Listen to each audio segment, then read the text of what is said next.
मैं 27 साल की पुलिस इंस्पेक्टर हूँ। मेरे पति दूसरे शहर में जॉब करते हैं।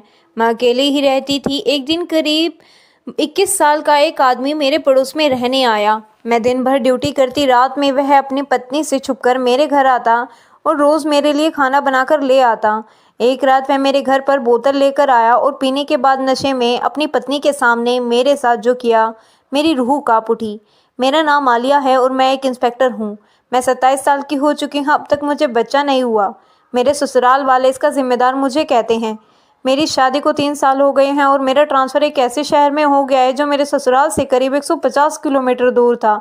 मेरे लिए रोज़ आना जाना संभव नहीं था। मैंने इस नए शहर में एक किराए पर घर ले लिया। जब मैं घर छोड़कर जा रही थी तो मेरी सास ने कहा, काम छोड़कर परिवार के बारे में क्यों नहीं सोचती? मैंने कहा, कैसी बात कर रही हो माँ, पुलिस की मैं नहीं छोड़ सकती। मेरे पति का अपना बिजनेस था, उसे छोड़कर वह मेरे साथ रहने को नहीं आ सकते थे, पर उन्होंने कहा तुम चली जाओ, हर रविवार को मैं चला जाऊंगा तुमसे मिलने। हालांकि पुलिस की नौकरी में छुट्टी कहाँ मिलती है, हमारी नौकरी में आराम कहाँ, हर वक्त किसी न किसी को लेकर लगे रहते हैं। पर यही सोच में डूब गई थी कि पति को छोड़कर मैं तनहा कैसे दिन गुजारूंगी। मेरे पति महीने में 4 बार ही मुझसे मिलने आते थे और जब भी आते यही पूछते, तुम अकेले कैसे दिन बिता रही हो, तुम्हें कोई चाहने वाला तो नहीं मिल गया है?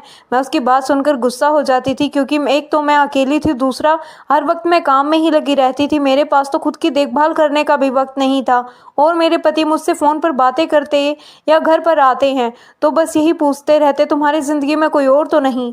एक दिन मैंने कहा, दीपक तुम रोज़ मुझे यह सवाल क्यों पूछते हो? क्या तुम्हें मुझ पर विश्वास नहीं है? तुमने तो मेरा काम देख रखा है, मुझे खुद का ध्यान रखने का भी वक्त नहीं मिलता। इस पर मेरे पति कहते हैं, पहले तो मैं तुम्हारी ज़रूरत है पूरे कर देता था, पर अब तुम अकेली हो गई हो। मैंने कहा, तुम मुझसे रोज़ मिलने आ जाया करो, 3 घंटे का ही तो रास्ता है, रोज़ रात को ही आ जाया करो। पर मेरा पति का कारोबार भी काफ़ी बड़ा था और उन्हें वक्त भी नहीं मिल पाता था। मैं उन पर काफ़ी दबाव नहीं डालती थी, वह तो मुझे फ़ोन किया करते थे और मेरे पास तो कॉल करने का भी वक्त नहीं रहता था। इस पर मेरे पति यह कहते हैं कि तुम तो मुझे भूल गई हो और इतने सालों से हमारा बच्चा भी नहीं हो रहा है, जिस वजह से मैं काफ़ी परेशान रहती थी। मेरी देवरानी को भी बच्चा हो गया है और मेरी गोद अब तक खाली है। मेरे पति कहते हैं जब ईश्वर जाएगा तब गोद भर जाएगी। हम दोनों ने अपना चेकअप भी करवाया था, ऐसी कोई भी दिक्कत तो नहीं थी। ना जाने फिर क्या वजह थी कि मैं माँ नहीं बन पा रही थी और अब तक तो हम पति पत्नी दूर रहने लगे थे। एक दिन मेरे बगल में एक 31 साल का नौजवान रहने आया। वह देखने में काफ़ी हद तक ताकत था, अपनी पत्नी और बेटे के साथ आया था। मेरे घर पर आकर वह मुझसे पानी पीने के लिए मांगने लगा और कहा कि आज ही आया हूँ और पानी की व्यवस्था नहीं कर पाया। मैंने उसकी बोतल में पानी भर दिया और कहा कि आपको कोई भी ज़रूरत हो तो आप मुझसे कह सकते हो। वह मेरी तरफ देखने लगा और पूछने लगा, आपके घर पर कौन कौन है? मैंने कहा, मैं तो यहाँ अकेली ही रहती हूँ। इस पर उसने पूछा, आपने शादी नहीं की? मैंने कहा, मेरे पति यहाँ नहीं, दूसरे शहर में रहते हैं और मेरे यहाँ पोस्टिंग हो गई है, मैं पुलिस इंस्पेक्टर हूँ। इस पर वह बहुत खुश हुआ और कहा, वह तब तक हमारा इलाका सेफ है। उसकी बातें सुनकर मैं मुस्कुराने लगी थी। उसे वक्त तो वहाँ चला गया। उसके बाद से जब भी मुझे मिलता है हेलो हाय करता रहता है और मेरी खैरियत लेता रहता है। एक दिन उसने देख लिया कि मैं बाहर से खाना मंगवा रही हूँ। उसे रात वह मेरे घर पर आ गया और पूछने लगा, आप घर पर खाना नहीं बनाती क्या? मैंने कहा, मेरा काम ही ऐसा है कि मैं थक जाती हूँ, इसलिए ज़्यादातर बाहर से ही ऑर्डर करके खाती हूँ।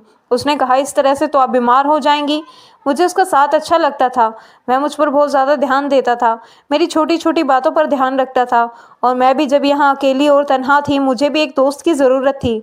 ऐसे तो पुलिस में भी मेरे बहुत सारे दोस्त हैं, पर उनके साथ काम की ही बातें चलती रहती हैं और मुझे रिलैक्स होने के लिए भी एक जगह चाहिए, जो कि इस आदमी सनी से बात करके मुझे होती थी। पर मुझे यह बात हैरत में डाल दी थी कि उसने अपनी पत्नी का इंट्रोडक्शन कभी भी मेरे साथ नहीं करवाया था। अपनी पत्नी को कभी भी घर से बाहर निकलने नहीं देता था।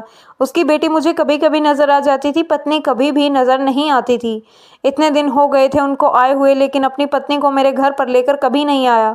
1-2 बार पत्नी से नज़र मिली तो वह साड़ी पहने घूंघट डाल के रहती थी और यह बात मुझे बहुत चौंका रही थी। एक दिन मैंने उससे पूछ लिया कि आपने मुझे अपनी पत्नी के कभी मिलवाया नहीं? इस बात पर उसने कह दिया कि मेरी पत्नी तो गंवार है, लोगों से ठीक से बोल नहीं पाती, इसलिए घर के अंदर ही रहती है। मैं उसका चेहरा देखते ही रह गई और यह सोच रही थी कि इतना स्मार्ट और हैंडसम आदमी एक गंवार औरत से शादी क्यों की। मुझे कभी कभी मन करता है कि मैं उसके घर चली जाऊं, उसकी पत्नी से मिलूं, आखिर वह हमारे पड़ोसी हैं, पर मुझे इसका मौका कभी भी नहीं मिला। और सनी अक्सर मेरे घर पर आने लगा। वह रोज़ रात को मेरे घर पर आ जाता था और मेरे लिए खाना लेकर आता। जब मैं खाती थी तो वह मुझे बैठकर देखता रहता और मुझसे बात करता रहता। खाना खत्म होने के बाद वह अपने बर्तन धोकर घर ले जाया करता था।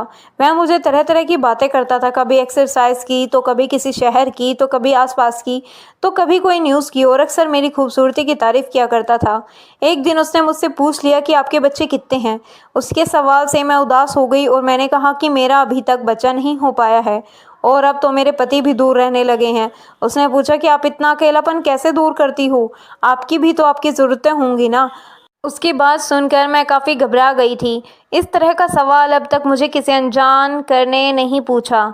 मेरे पति अक्सर यह सवाल पूछते रहते हैं, पर मेरे डिपार्टमेंट में काम करने वाले लोग या मेरे आसपास के लोगों ने भी कभी यह सवाल नहीं किया, जबकि सबको मालूम है कि मैं अकेली ही रहती हूँ। आखिर इसके दिल में मेरे लिए क्या है, यही सोच में मैं पड़ गई थी। मैंने कहा, फिर चलिए एक दिन आपकी फैमिली और मैं मिलकर कहीं पिकनिक पर चलते हैं। यह बात को घुमाने के लिए कही थी। दरअसल मैं उसकी पत्नी को देखना चाहती थी। मोहल्ले के लोग कहते हैं कि सनी अपनी पत्नी को छुपा कर रखते हैं। आसपास की कई औरतों ने मुझसे कहा कि ज़रूर कोई बात होगी। उसकी पत्नी जब घर पर अकेली रहती है तो दरवाज़ा तक नहीं खोलती। यह बात मुझे भी सोच में डाल दी थी। आखिर वह अपनी पत्नी को ऐसे क्यों रखता है। मोहल्ले वालों ने उसकी बेटी से भी यह सवाल किया था तो बेटी चुप हो जाती है और वह किसी से कुछ भी बात नहीं करती थी। मुझे शक होने लगा था, क्योंकि एक बार मुझे उसकी बेटी अकेले में मिल गई थी और मैंने उससे पूछा था, तुम्हारी मम्मी कहाँ है। तो इस बार वह बिल्कुल ही चुप हो गई थी। मैंने उससे कहा, घबराओ मत, मैं अच्छी आंटी हूँ और पुलिस की हूँ, बताओ। उसके चेहरे पर एक खौफ नजर आया।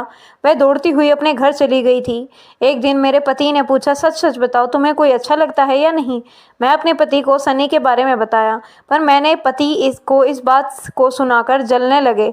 कहा कि मैं तुमको अपना दिल सनी को दे दिया है। मैंने कहा, हमारे बीच में कुछ ऐसा नहीं है, पर मुझे उसे आदमी पर शक होता है। तो फिक्र मत करो, मैं पुलिस वाली हूँ, मैं अपना ध्यान रख सकती हूँ। कोई भी आदमी मेरे साथ कुछ गलत नहीं कर सकता। मेरे पति के बारे में पूछने लगे। उनकी पत्नी के बारे में बताया, जो कि हमेशा घर में ही बंद रहती थी, और उसकी बेटी जो कि बहुत ही डरी रहती है और किसी से बात भी नहीं करती थी। मेरे पति यह बात सुनकर घबराने लगे। मैंने अपने पति को कहा, मुझे सन्नी अच्छा लगता है, पर मुझे महसूस होता है कि कुछ ना कुछ गलत है और बस मैं इस राज का पर्दा उठाना चाहती हूँ। मेरे पति बोले, तुम एक पुलिस वाली हो और रहोगी, कोई अच्छा भी लगे तो उसमें भी रहस्य ढूंढने लगती रहती है। मैंने कहा, जल्दी से तुम यहाँ से जाओ, फिर मैं तुम्हारे अंदर भी रहस्य ढूंढ दूंगी। हम दोनों हंसने लगे। मैं अपने पति से बहुत प्यार करती हूँ और मेरा पति ये जानते हैं। मैंने कहा, कल ही आना पड़ेगा आपको। मेरे पति मुझसे मिलने आ गए। मैंने कहा, आप यहाँ 1-2 दिन के लिए रुक जाइए और सनी की पत्नी और बेटी के बारे में पता लगाइए। मेरे पति रुक गए और उसी दौरान मुझे बहुत प्यार भी किया और कहने लगे, बताओ तुम्हें सनी पसंद है या मैं पसंद हूँ। मैं हंसने लगी और कहा, मुझे आप पसंद है। मेरे पति 2 दिन के बाद वापस जाने लगे थे और उसने कहा, तुमने सही कहा है, इसका परिवार एक रहस्य है। 2 दिनों में मैं उसकी बीवी को नहीं देख पाया और उसकी बेटी के चेहरे पर मुझे भी डर नजर आया। हो सकता है कि कुछ ना कुछ गड़बड़ हो और तुम्हारा शक यही हो। मेरे पति चले गए, लेकिन उसी दिन मुझे मौका मिल गया सनी के घर के अंदर जाने का। सनी उसे रात घर पर नहीं था। मैंने देखा सनी के घर का दरवाजा खुला हुआ है। मौका देखकर मैं उसके घर के अंदर चली गई। अंदर का नज़ारा देखकर मेरी आंखें फटी की फटी रह गई। मुझे अपनी आंखों पर यकीन नहीं आ रहा था। मैंने देखा, ऐसा कैसे हो सकता है, उसकी पत्नी तो नहीं है। मुझे सच का पता लगाना पड़ेगा। मैं तुरंत वहां से निकल गई और सनी को कॉल किया। सनी ने मेरा फ़ोन उठाया और कहा, क्या बात है। मैंने कहा, हो कहाँ हो तुम, मैं तुम्हें मिस कर रही हूँ। उसने कहा, अच्छा तो तुम मुझे मिस कर रही हो। हाँ, मैंने अभी अभी, मेरे पति चले गए हैं और मैं अकेलापन महसूस करने लगी हूँ। कहाँ हो तुम और मुझे खाना देने क्यों नहीं आए। वह हंसने लगा और कहने लगा कि मैं बाहर किसी काम में बिजी हूँ। मैंने कहा, आज रात फ्री हो तो आ जाओ ना, हम दोनों पार्टी करते हैं। वह हंसने लगा, कहने लगा, सच में मेरे पास साथ पार्टी करोगी। मैंने कहा, सच में पार्टी करूंगी पूरी रात। वह खुश हो गया और कहा, ठीक है, फिर मैं बोतल का इंतजाम भी करता हूँ।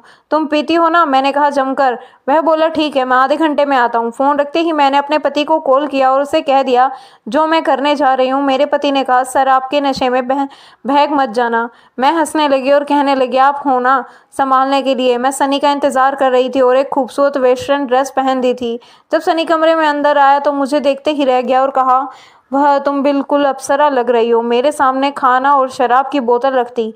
वह मेरे एकदम करीब बैठ गया। हम दोनों शराब पीने लगे और हंसी मजाक करने लगे। वह मेरे साथ छेड़खानी किए जा रहा था। कभी मेरे थाई पर हाथ रखना, कभी मेरी खुली कमर को अपने हाथों से टच करने लगता, कभी मेरा पेट, और मैं उसे शराब पिलाई जा रही थी। मैं सनी को नशे में चूर कर देना चाहती थी कि उसे कुछ होश ही ना रहे। वह मुझे अपने के लिए तड़पता उठा और पिता चला गया। जैसे जैसे नशा चढ़ रहा था वैसे वैसे मुझे मोहब्बत दिखने लगा और अपनी हसरतों को पूरा करने लगा। लेकिन